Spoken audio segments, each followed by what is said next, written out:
The Volkswagen logo is also debated to have always been the V and the W undivided. The more common logo we see has a separator or line divider between the letters. Here's an official trademark record showing that. I think the same ideas apply here as it did with the Ford emblem. It was enough for one person already indoctrinated and determined to prove Mandela effect to find one instance of the Volkswagen logo or emblem as the more rare undivided version, then put a spin on it such as lingering so-called residual evidence. The reason this is easily the case is the fact remains there are some VW emblems without the divider, or with such a weak trace of it, it is too ambiguous to decipher. It's not a secret or parallel residual. They exist. If the thought as a driving force behind the Mandela effect fad is the emblem has changed, the normal fact there are rare, foreign, and obscure versions of the emblem one then reinterprets as something else. Something fictional and, quote-unquote, more. If you don't subscribe to this fad, you consequently acknowledge disparities for what they are, less common variations of a common emblem.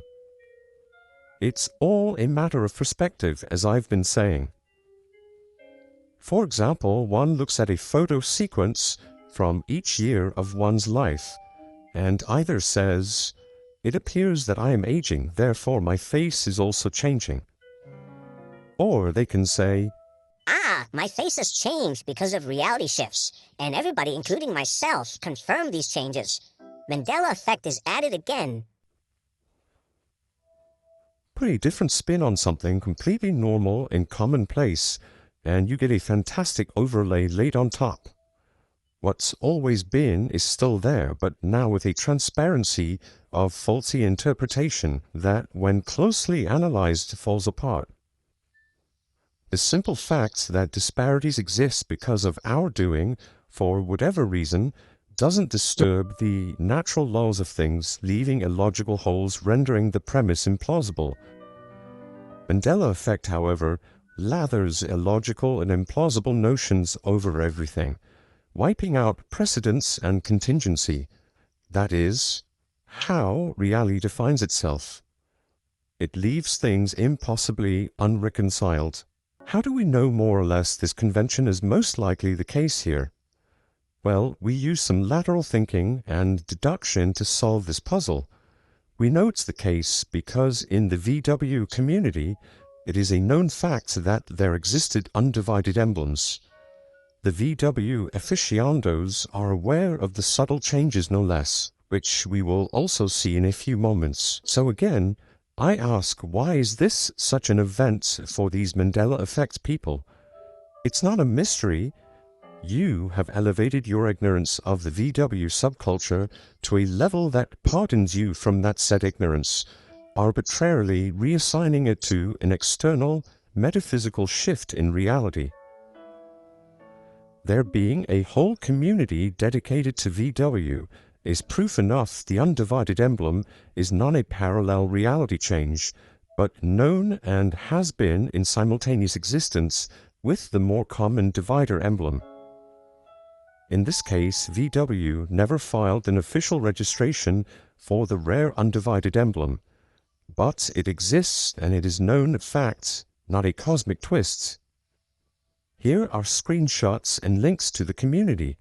It seems the Samba VW forum contains much of this lesser-known information and some very knowledgeable patrons, so I found it to be a good source. Here's a person who posted an old VW emblem on a forum thread that happens to be the undivided version. And to be clear, what they call a solid badge isn't always in reference to the undivided emblem, but its backing.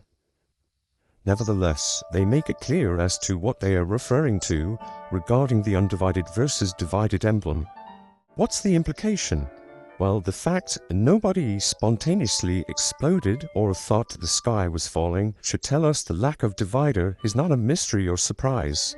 It wasn't considered a parallel reality residual. It's always existed alongside the actual registered logo. The thread goes on with another poster casually stating, no, A53 did not use a solid badge. And in that instance, we know it's a reference to an undivided emblem because a photo accompanies the post, luckily. Just like that, they discussed the different emblems without thinking twice. Nobody flinched, nobody said, Hold on a second, wasn't there only one VW logo in history? No panic ensued, only the calm acceptance of the fact that some models used an undivided logo and some did not. It has been a known lasting fact. From the same thread, a reassuring confirmation of the timeline of the emblems is posted. So the undivided emblem was more common in 1950 and prior, acknowledging its existence. And we know from the archives that it necessarily coexisted with the officially registered divided one.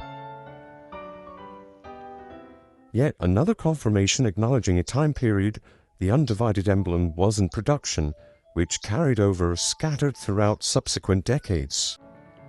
In this thread from 2015-2016, the solid VW emblem is mentioned again, accompanied by this picture. Once again, an undivided emblem is referred to, and there is no histrionics surrounding it, but a mere discussion of what to use for a build. Another individual in the thread states, however, the later solid emblem has a line between the VW, unlike the one pictured above. I believe this solid emblem started in late 1951. They recognize an undivided solid emblem officially manufactured with the divider sometime in 1951 and on. The undivided emblem is not a parallel reality secret change. Another good source is oldbug.com, where VWs are for sale. Here is a knowledgeable individual, through photo captions, analyzing a Volkswagen for sale. One gets the sense of what he is knowledgeable about, and we can derive clues from what he is saying. Notice how he acknowledges the undivided emblem, no problems. Then, if you notice, he mentions the correct VW logo Bosch headlights with the right logo headlight rings. That, of course, features the logo with the divider. What we see is a common analysis from a VW aficionado, where there is no earth-shattering, reality-shattering moment as he demonstrates both logos on this one car. It's not a mysterious event. Both logos have coexisted. You are mistaken if you think this logo has magically changed. It's always been there, and it's common knowledge among those who know the car in history. Here's another individual at Oldbug selling a VW that clearly shows the solid logo on the hubcaps, while the front main emblem shows the divider. It's not a spooky mystery. The manufacturer utilized each logo according to what they felt fit best. They are both Volkswagen logos. This person shows off the solid, undivided emblem of their VW for sale. Take note of their comments. Love that solid early hood emblem. Once again, confirmation this rendition was more active in the earlier periods. As a reminder, just because it was of a totally different time period does not signify it suddenly went away when Volkswagen updated their logo to the official one. This is especially true for collector's items.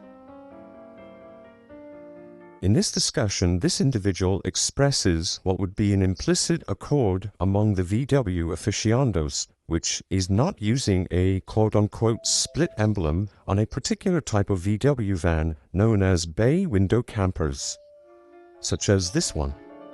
Now we have observed timelines as related to certain models established, indicating the acknowledgement of undivided emblems. Here is a fairly good quality video demonstration of that picture showing a bay camper type VW van from 2013, corroborating the VW expert's opinion with an undivided emblem. And here are a few more examples of the emblem without the divider, or depicted without one. These first two are actual front grille emblems depicting no divider.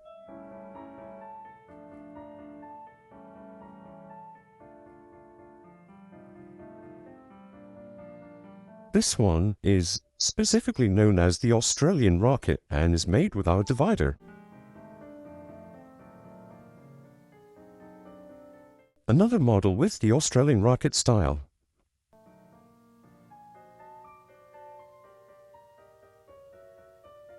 Yet another, the flying rocket beetle, also exhibited an undivided conjoined emblem.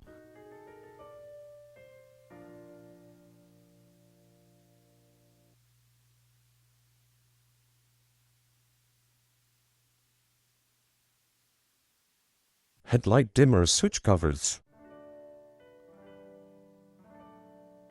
A VW fire pit bearing the older undivided logo. Another camper style, this is from 2015 with an undivided emblem.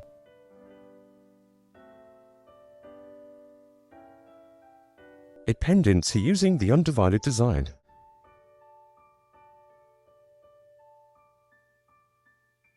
As with Ford, VW counterfeits are also known by these experts. Some undivided logos with perhaps other odd anomalies that many others have also seen are recognized as counterfeits or knockoffs, as identified by these experts themselves. To add to the main culprit of the bandwagon effect based on ignorance of known facts, suggestibility through perception adds wrong information, causing bandwagon effect. Some might confuse the logo regarding the divider because some of them, it seems models from the 60s to the 80s, don't actually have a space and only the divider. These have a tight weld between the V and W, appearing as one piece. That detail can be blurred or glossed over, especially at casual glance, while moving, from a distance, or even how light is shining on it. And most importantly, without hyper-awareness, a few of them with small dividing space also had solid backing, so the color seemingly segues from W to V. Perceptual trickery due to these factors could fool you into thinking the logo looks a certain way. This is about ambiguity.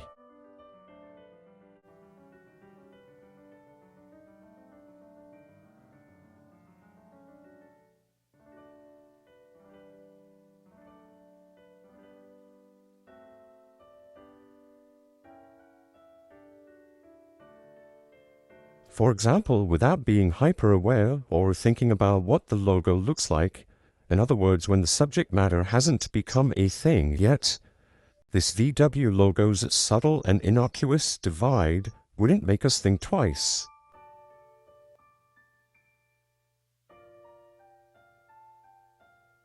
The same could be said for these other examples.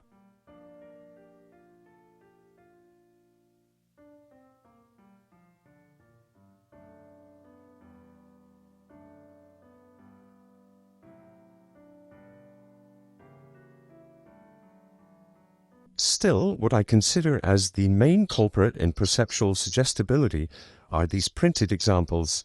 These are curious, showing simultaneous evidence, or more pertinent in this case, ambiguity. It's that vagueness that clues us in to the perceptual experiences we might have had in media, influencing our memory as well. When it came to the typeface and any design or letter with a void, the ink would sometimes bleed into the void and mar the clarity. We saw this in the Ford examples as well, disturbing the nuance of the pigtail. Here's the first example.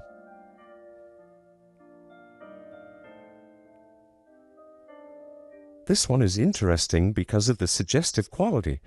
It is similar to the idea I mentioned before of logos that don't have a very defined divider. It is ambiguous to whether there's a divider or not in at least one of the depicted logos. Further, who knows if it was depicting the actual logo without a divider or if it was due to the less defined newspaper or typographical error. If we were exposed to this often, one can begin to understand why we assume a logo without the divider is the true one. For subsequent years, the same question remains. Which one did we perceive as the actual logo? The simultaneous prints of an ambiguous logo and one with a space or divider on the same page leaves indeterminacy. The brain, looking for resolve in bias, most likely would acknowledge the undivided picture as the logo, dismissing the other subconsciously as missing print. Another interesting one, while lacking simultaneous evidence, harbors ambiguity. Again, a hint to a variable of perspective experience we have had for so many years. In 1961, yet again, ambiguity persists. At casual glance of this picture, without hyper-awareness, I think one would lean towards no separating divider.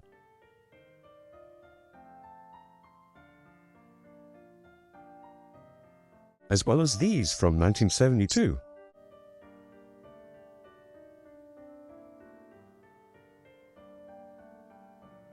Certainly, media like this depicting a nebulous mix of what comes across as undivided and divided logos would later impact memories when hyper-awareness starts to startle and alert them unnecessarily that something is supposedly wrong. And this wasn't exclusive to the distant past. Here's one from 1999 displaying ambiguity. Here's another from 1967. The VW Rabbit, although slow-selling ultimately, was fairly rife in ads in the late 70s to the mid-80s. Ads such as this one firmly added to perception the emblem looked a certain way. And in 1984, this convention was still in full effect. Another Rabbit ad.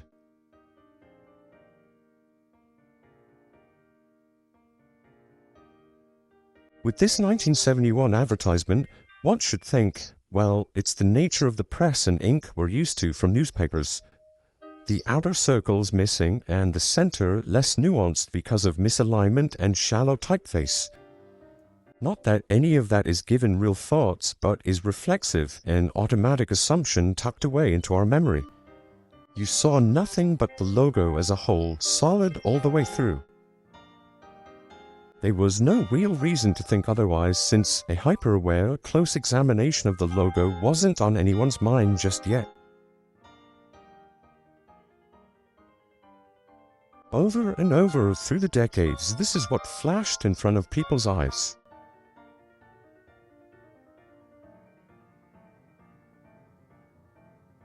Without hyper-awareness or the assumption that, quote-unquote, something is wrong, who would think anything of this simultaneous evidence? Most likely, nobody ever flinched, and the full-on print showing itself in its entirety in ambiguity is once again assumed to be the actual VW logo.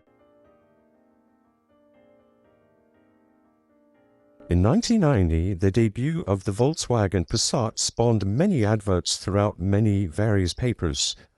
Again, the logo here is ambiguous, bordering on undivided, and with ink error making it unclear to what the logo actually is. Bias and assumption, however, automatically take over and make nothing of it. The nature of newspaper typographical error created undefined blotchy patterns and casually was accepted.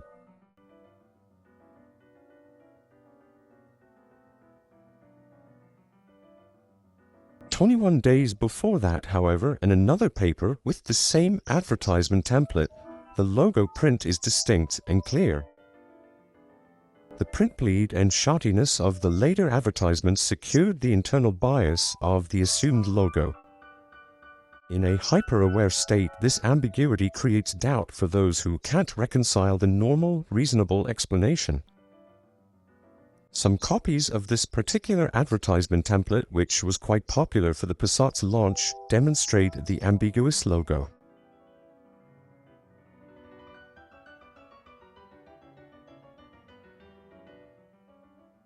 And once again, we come closer to the more recent past, still seeing this ambiguity, creating the suggestibility of the nature of the logo.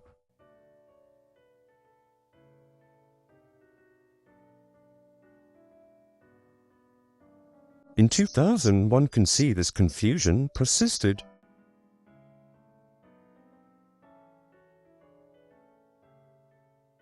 This advertisement from the mid-90s, which incidentally suggests 30-something and older as the target audience, shows further confusion by a fused VW logo on the car, in turn appearing to be solid and undivided. This particular emblem, however, for basically the entire commercial line had the divided emblem. But it happened to feature one of the tighter divided emblems with no space. For years, typographical error, casual perceptual glance, and distance easily created an illusion the logo has always been undivided.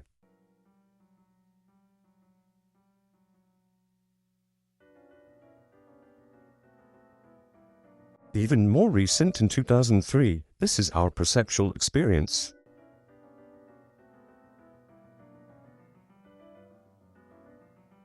Yet again, the emblem comes across as undivided in this prevalent 1994 Jeddah advertisement.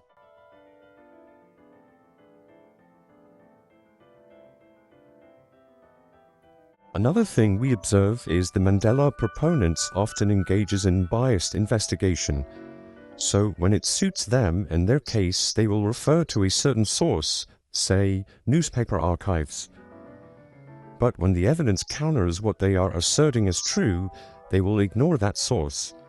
I haven't seen much posting about Volkswagen using any newspaper archives.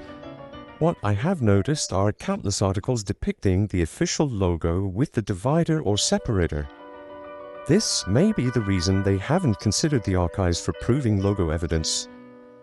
So just to honor the evidence they would only use when it serves them, here we can see the logo with a separating divider through different time periods.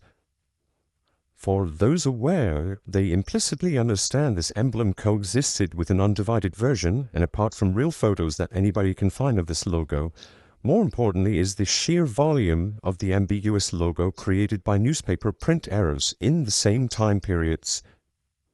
Here are a few examples of the official main logo from the archives.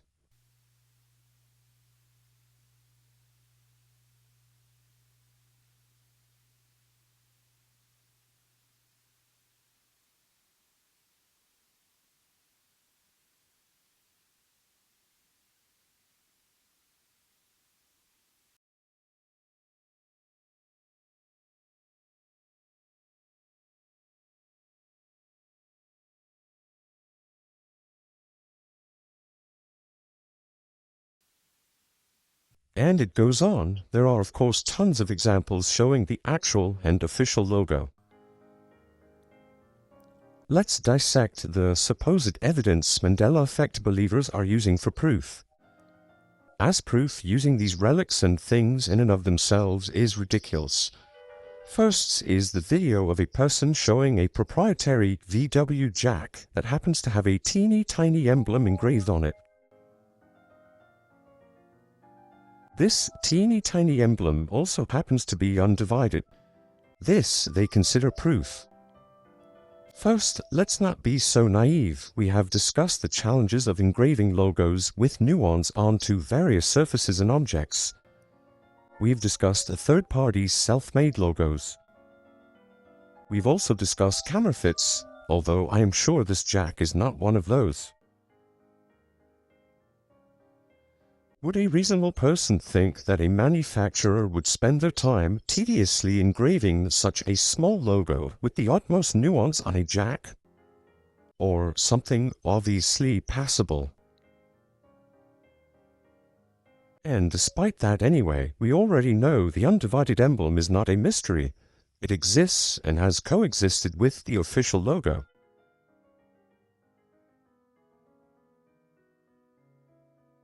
The second is another video, and this one is a doozy. I'm stunned by the absurdities some people accept as the truth.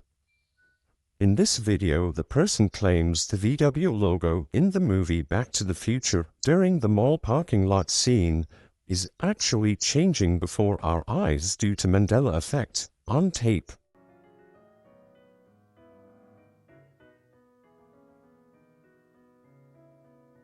The year is 2016, and that is the explanation for what we are seeing in this specific clip. Here is the real explanation to what is happening. Low quality converted or compressed video will suffer artifacts. Not only production of error, but compensation of it could also produce artifacts. One such artifact is known as broken artifacts. An object appears pixelated, smeared, or apparently vanishes momentarily. We have all experienced this with DVR, for example. Look at this picture.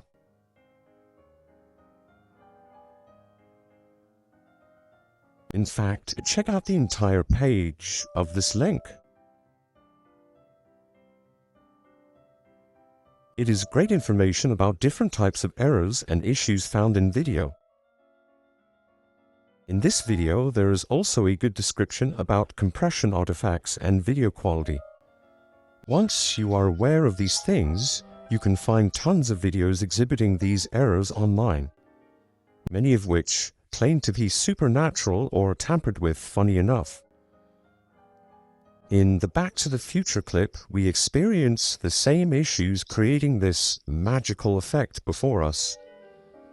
The interpolation from these errors smears the detail of an already small target, namely the emblem. As motion compensation uses predictive known values to create new values for missing data, neighboring pixels are utilized and you may see filled in surrounding color, for example, where that detail should be otherwise. Redundant patterns and the smaller nuanced details are first to go. Video motion and lighting affect that as well. That is why the small dividing line of the emblem comes and goes in the clip. It's not a glitch in reality, it's a glitch within a digital medium. It happens.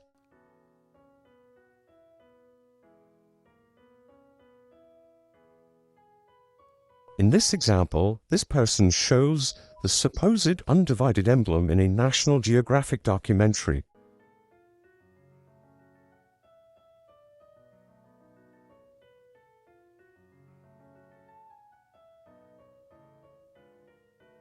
The screenshot is that of a Colombian police van, but there's a problem. The problem is, it is a picture of a video from a television. We are dealing with low-grade quality on top of inherent artifactual anomalies, like we just saw with the Back to the Future clip. This person must have realized that this yields poor results. I find it doubly odd because the individual watching that live should have been able to confirm with unadulterated, clear detail and lack of video error you'd get from such a photo. The emblem does indeed have a divider. That should have in turn made the individual realize that this is not legitimate right then and there.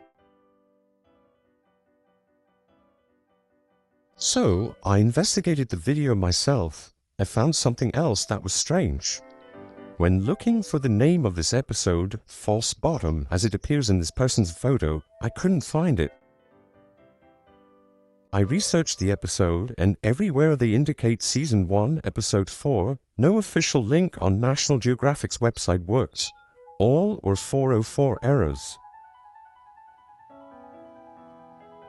I found several uploads of this specific episode on YouTube, but I skimmed through the video frame by frame and there is no such scene shot. I do this a couple of times just to make sure. I was puzzled by this. Then I thought, well, maybe it was human error. Oh, how relevant. So I set out to examine episode 3 and 5, but serendipitously started with 5, and there it is. The actual episode is number 5, entitled Fake Documents. Cable companies and at times content providers make errors, and they mix up or erroneously title an episode. I'm pretty sure that is the case here. Although this picture taken by this person is more akin to a hoax than real evidence, I don't think they would go to such great lengths of adding in the wrong episode name to include in the picture. One would hope.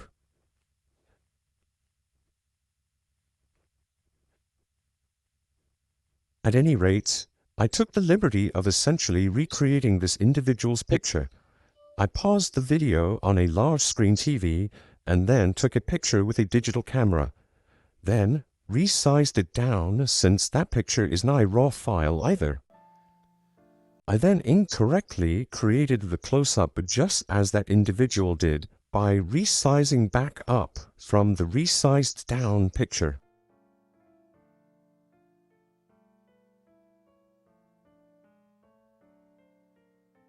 You can easily see that my rendition, although not 100% identical, shows essentially the same characteristic of smearing and vanishing the divider in the emblem.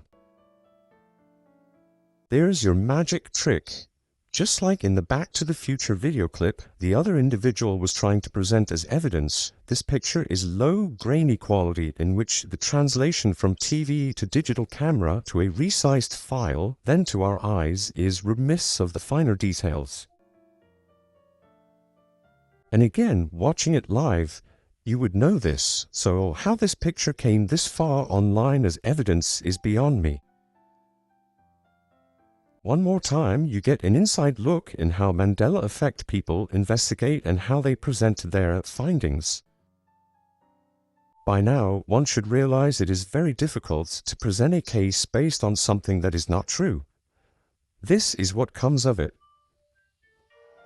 So, regarding this picture, your next natural question is, what does it actually look like? I have the answer right here.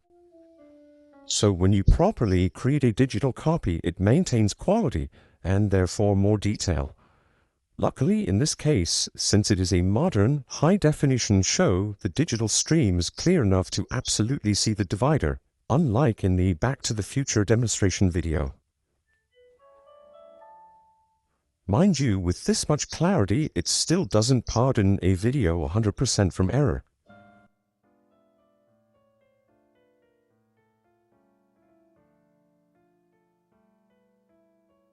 That signifies the same rules apply as far as motion, digital error, lighting, and angles.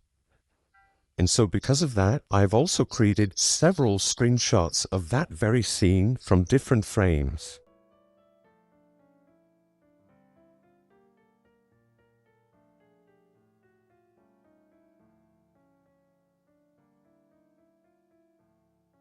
You can see for yourself how the divider gets very faint and becomes clearer in certain shots, but the white line from the divider portion always shows.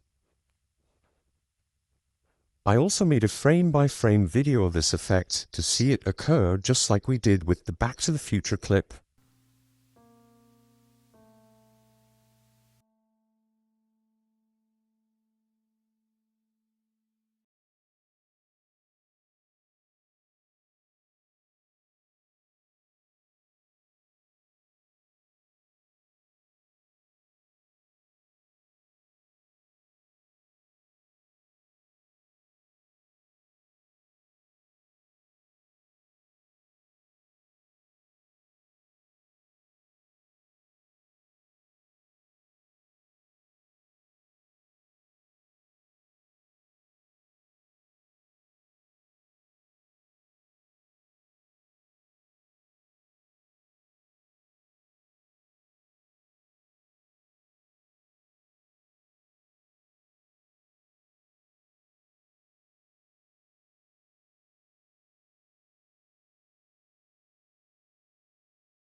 To add, my time with the wrong episode initially wasn't actually wasted after all.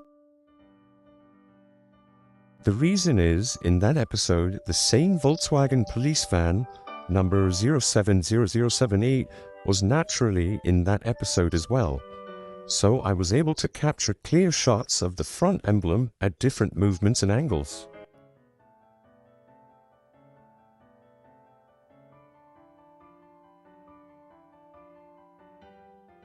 These shots, it goes without saying, supplement my better quality rear shot of the picture in question, debunking this ridiculous assumption.